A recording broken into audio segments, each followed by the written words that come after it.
Moeg geploeg, moeg om alleen te dra.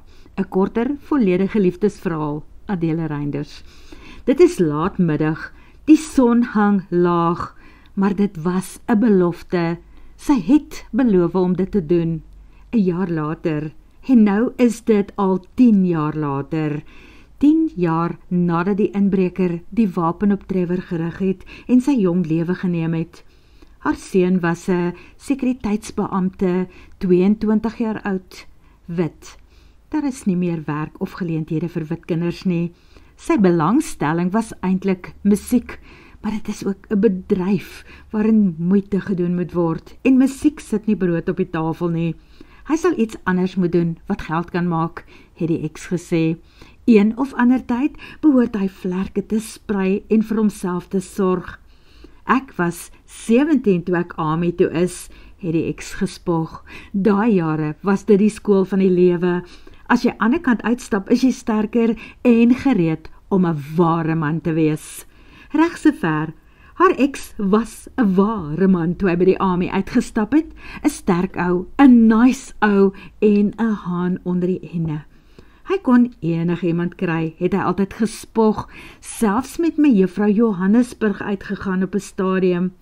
Toe trou hy met haar, Merida, die vreeslike gewone mens, wie se pa darm die prokureur op die dorp was. Sy was die admin dame daar en het 'n baie klein salaris verdien. En sy het koek gebak en jellies gemaak vir die kerkbazaars. En die ex, 'n prokureur, soek toe later beter weivelde. Die dorp is te klein. Hy sprei sy vlerke en vlieg weg na 'n groot stad en 'n splinternuwe vrou toe. En Merida en Trevor en Henya bly agter.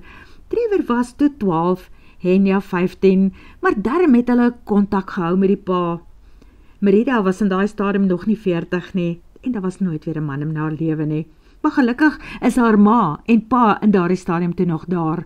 Die hoekpilare van die gesinnetjie, wie se huis onder hulle uitgebrand en weggebreek is, figuurlik gesproke. Jare sonder die ex het aangestap. Henya, wat op 16 al saam met haar ouma in die tuisnywerheid op die dorp begin werk het en ma se regterhand geword het, nadat sy matriek geskryf het. Aanvanklik was die tuisnywerheid in 'n sentrum, maar toe die huur te hoog geword het, het haar pa nog 'n huis gekoop in die Hoofstraat vir ma se tuisnywerheid. Toe pa oorlede is, trek Henya by ouma in. Sy eet en slaap en leef mos die tuisnywerheid. Sy doen boonop kunsvleit en in die middag kyk hulle na die mense se kleintjies wat met verf, klei en gips wil kom mors. Gewone prokureursfirmas is nie vir sissies nie en ook nie vir bleeksiele nie, het die man wat by haar pa oorgeneem het besluit. BEE moet haar plek nou kom oorneem. Tree af, kom ons gaan help daar in die tuisnywerheid. Jy's 50, jy het darm 'n annuïteit wat in 'n stadium sal uitbetaal, 'n soort pensioen. Behalwe dat jy seker nog iets sal moet doen om dit aan te vul mee. Ja, sy sal definitief so iets moet doen, en daar vind Merida iets. Sy brei poppies en diertjies, alles in een stuk, met net 'n paar steke op die naald, 10 cm maksimum hoog. Sy brei alles aan mekaar, dan werk sy bene met wol, armpies aan weerskante, 'n nek wat sy met 'n sirkel styf trek, 'n hoekie bo op die kop, en wolle vir hare en maanhare, 'n slurpie vir die olifant, 'n punthoed vir een van Sneeuwwitjie se dwergies. Want sy wil nie, en sy kan nie, twee van dieselfde ooit maak nie. En daar raak Merida verslaaf. Sy koop wol oral. Selfs een keer op Facebook, sy soekhoek en idees gevra of mense afval wol het wat hulle wil weggooi, want sy sal dit oorkoop. Verkieslik wolle met helder kleure.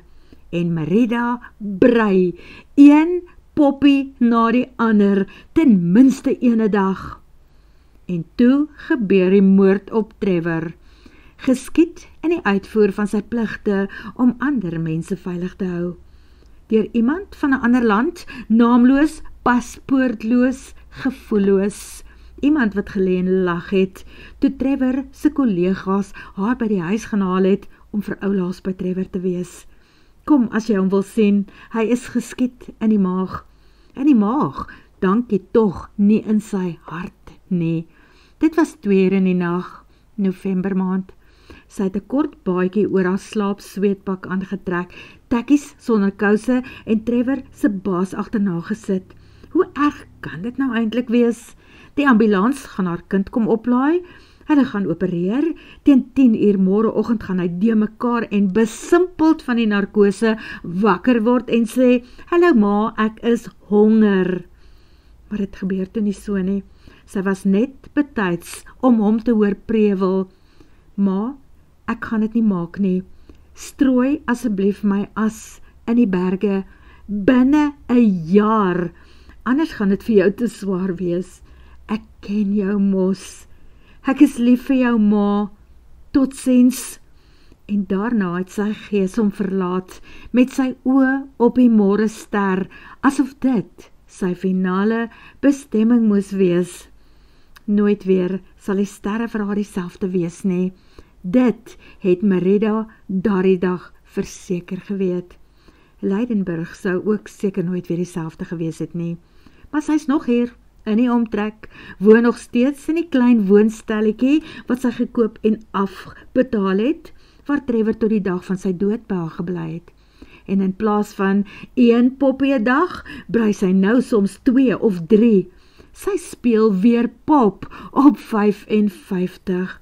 Poppies wat verkoop in haar dogter se tuisnywerheid en selfs op Facebook as sy dit daar adverteer. Dit is seker gevaarlik om teen sonondergang in hierdie deel van die berge te wees, hier naby Lydenburg, besluit Merida en klim uit met die houtboksie waarin Trevor se as is. Sy het 'n week gelede gebel om te hoor of haar ex dalk sou by wou wees wanneer sy die as gaan strooi, maar sy geskokte woorde was, Hemel, Merida, ek dog dit is lankal gedoen. Skaam jou om die kind se uitdruklike wens so te verontagsaam. En toe, nee, gaan strooi jy dit maar. Ek en Chloe en die kinders is in daardie stadium in Kaapstad. Vergeet sy mos nou weer dat hy 'n tweede lewe begin het, met nuwe kinders, wat ook nou al tieners is. Vir 'n oomblik staan Merida langs haar kar en bekyk die omgewing. Trevor was mal oor die berge. Hy het soms oor naweke 'n rugsak gepak en dan hy te voet verdwyn. Soms met vriende, maar meesal op sy eie. En hierdie was sy gunsteling wegspringplek. Merida maak seker dat haar kar gesluit is en toe begin sy aanstap. Dit was die stadium waarop sy bewus word van 'n lied wat na haar toe aankom, 'n mans stem en gitaarbegeleiding. Eers 'n inleiding en toe kom die woorde. Baby, I know you've got problems, been a part of us for so long.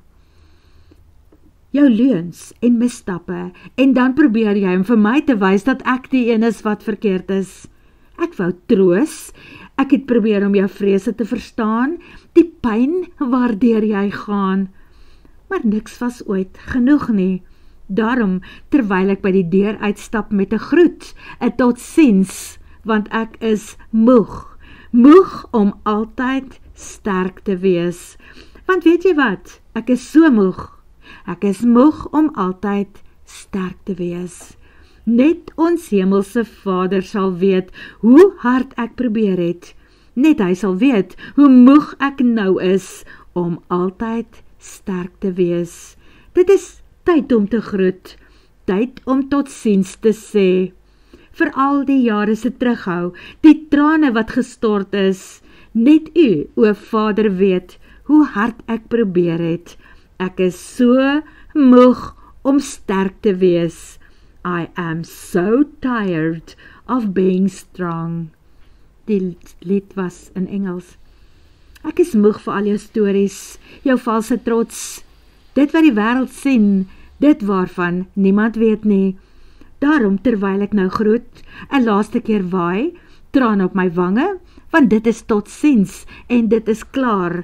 Net hy en hy alleen sal weet, wat is 'n leuen en wat is waar. I am so tired of being strong. Merida staan vasgenaal. Dit is die mooiste en sterkste en mees musikale stem wat nou daar by haar oor die berge spoel. Nog nooit in haar lewe het sy soveel emosie in die woorde wat daardie man sing gehoor nie. Hy is duidelik stikkend en seer. Daar sien sy hom voor haar. Hy sit sy gitaar neer en stap na die kant van die afgrond met sy arms na bo uitgestrek en Merida voel hoe alles in haar skielik saamtrek. Die man gaan waarskynlik spring. Hy het duidelik die einde van sy kragte bereik. Hy is op, hy is moeg om sterk te wees. Die boksie betreffer sy as val uit haar hande en breek in stukke. Die poppie wat sy gebrei het om daar neer te sit as herinnering trek met 'n boog terwyl sy vorentoe spring. Die man is soveel groter as wat sy gedink het, besef sy toe sy haar arms om sy lyf sit en hom van die graf afgrond af wegblik en saam met haar afbring aarde toe. Sy begin praat, hom troos, bemoedig.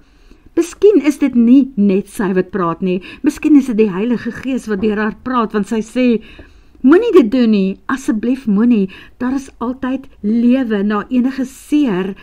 Dit is nie die einde nie, dit is net die begin van iets anders. Soos 'n pynlike heup en gebreekte ribbes vir jou, vra hy en vryf sy eie kniekop. Liewe hemel, ek het bo op jou geland. Wel, ek wil net vir jou sê, geen vrou is dit werd nie. Môre skyn die son weer. Daar verskyn 'n aha-uitdrukking op sy aantreklike gesig. Hy wys na die afgrond. O my genade, het jy gedink ek gaan daar afspring? Is dit nie wat jy wou doen nie? Jy was besig om afskeid te neem en wou jy nie dan spring nie? Daardie pragtige lied wat jy geskryf het en so sielvol gesing het, dit het alles gesê. Die man glimlag effens. O nee, dit was nie ek nie. Tired of being strong. Nee, gee vir Dolly Parton en Jerry Roll die krediet, maar jy is reg. Ek het dit die eerste keer gehoor en daarna begin sing toe my ex by ons voordeur uitgestap het 6 jaar gelede. Toe was dit beslis van toepassing op my eie lewe. En die lied is nog steeds iets vir my om aan vas te hou. Maar ek is oor haar lankal man, soos gister se melktert. Wel, as jy oor haar is, wat het jy nou daar by die afgrond gaan staan en doen? Vrou, ek het probeer bid. Ek bid baie dae, net daar, omdat 'n mens so ver kan sien, antwoord hy ernstig, en toe bars hy uit van die lag. Ek wens ek kon 'n video van jou gesig maak, die uitdrukking daarop, die siel in jou oë, terwyl jy vir my gesit en preek het. Hy bly skielik stil, kyk lank na haar en vra, wat is jou storie? Hoekom is jy hierdie tyd van die aand hier? Ek wou my kind se as, en tot haar verleentheid begin die trane rol.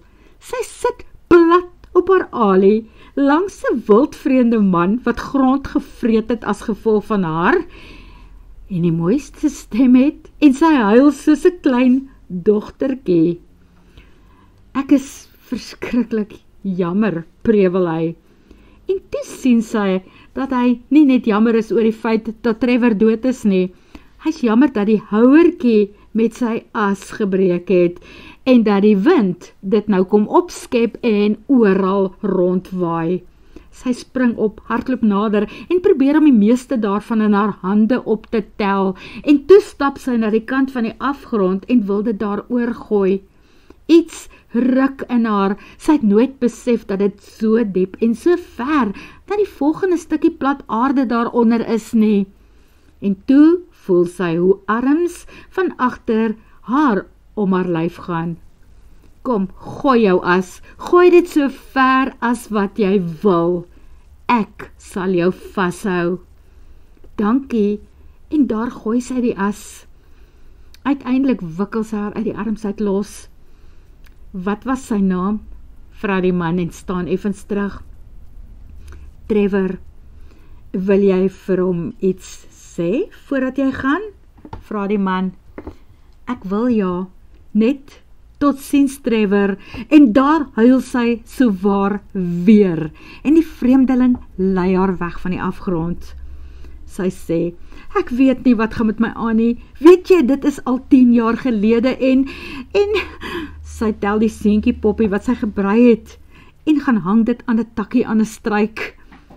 Ek weet, 10 jaar gaan vinnig verby, en soms voel dit soos gister. Die man hou haar stip dop. Hy is seker bang dat sy nou die een gaan wees wat wil spring. En toe kom hy nader en bekyk die poppie kastig. Ai, dit is verskriklik oulik. Waar kry 'n mens die ou goedjies? Ek maak hulle, ek brei hulle, sy beduie oor haar skouer. Nou ja, nee, my missie is voltooi. Dit word donker. Ek moet seker by die huis kom, en jy ook. Waar moet jy heen gaan? Ek sien nie nog 'n kar hier staan nie.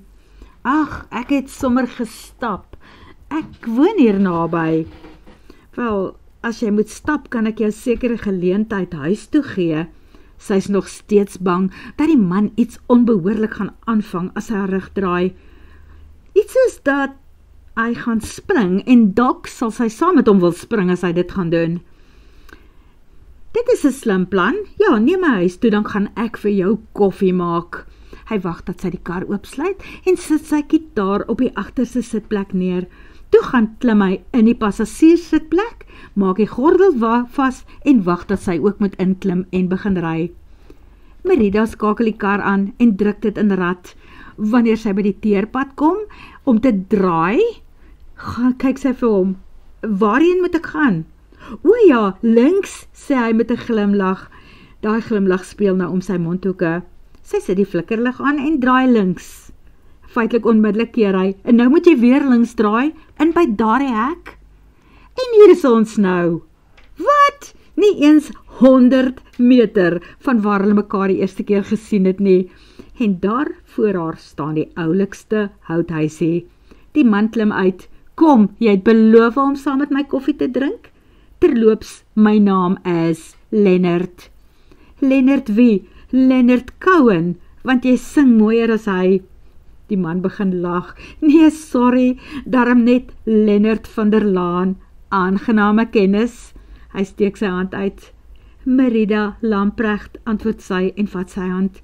Wanneer hulle uiteindelik los, klim hy teen die 4 trappies op en sluit die voordeur oop. Hy beduie na 'n bank en 2 stoele, of die eetkamertafel met 4 stoele. Kom in, Merida Lamprecht, en maak jouself tuis. Sy gaan sit op een van die regopstoele van die eetkamer. Sy kan haarself daarom nie regtig in 'n wild vreemde man se huis tuis maak nie. Kan sy? Hy stap na die kombuishoekie en steek 'n gasstoofie aan, gooi water in 'n ketel en draai na haar toe, en toe sing hy so half terloops net by homself. Saggies en teer is die roepstem van Jesus. Hy roep vir jou en hy roep vir my. Hy staan en klop aan die deur van ons harte. Hy roep, kom tuis, almal wat moeg is, kom tuis. Wanneer hy ophou sing, kyk sy rond. Van tuis gepraat, ek is mal oor hierdie houthuisie van jou. Wie het dit vir jou gebou? Ek het dit self gebou. Dit was my terapie, nadat my vrou my gelos het, soos reeds gesê, 6 jaar gelede. Ons moes ons huis in Johannesburg verkoop, en toe ons die geld tussen ons verdeel, was dit te min om 'n ander huis of plek daar rond te koop. Toe sien ek die advertensie van 'n grondjie wat hier te koop is, en besluit, ek kan self bou, en toe begin ek vir die eerste keer houte saag, en sedert ek begin saag het ek nooit weer opgehou nie. Regtig, bou jy van toe af huise vir ander mense ook, want Ek sal ook nogal hou van so enetjie. Ek bou nog huise, ja, maar nie vir mense nie, vir katte. Ek verkoop nogal baie daarvan, hy beduie, en daar sit die mooiste gemmer-die-rasie in 'n oulike eie houthuisie net onder die groothuise plafon. Ek het mos 'n ding oor katte, bieg hy. Ek ook, roep Merida uit. Ek wil nooit in my lewe sonder een wees nie. En dit was die oomblik waarop Merida besef het dat hierdie ontmoeting tussen haar en Lennard net toevallig was nie. Daar was 'n ingryp van bo af. 10 jaar sit sy met die as van haar seerste seer en grootste gemis, haar kind.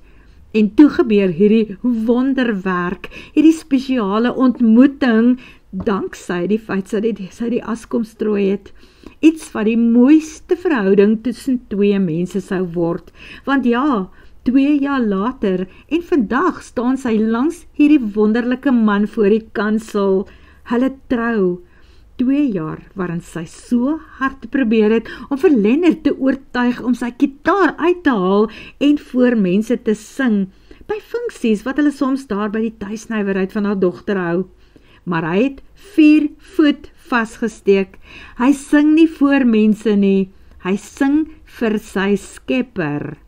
Maar vandag is 'n uitsondering. Wanneer die dominee sê, Lennard, jy mag maar die bruid soen, skud hy sy kop en stap na die banke daar naby, en toe haal hy sy gitaar uit. Hy gaan vir haar sing.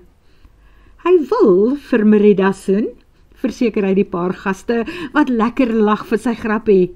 Maar eerste dinge eerste, 'n dankie, nie vir die mense nie, nee, vir die gewer van alle goeie dinge, dat hy vir hom hierdie spesiale vrou gegee het, en dit is heilig. Die einde, o nee, nooit die einde nie, want dit is die begin. Dit was goed om iemand te kon vind wat saamdra aan die einde van haar lewe. Merida en Lennard.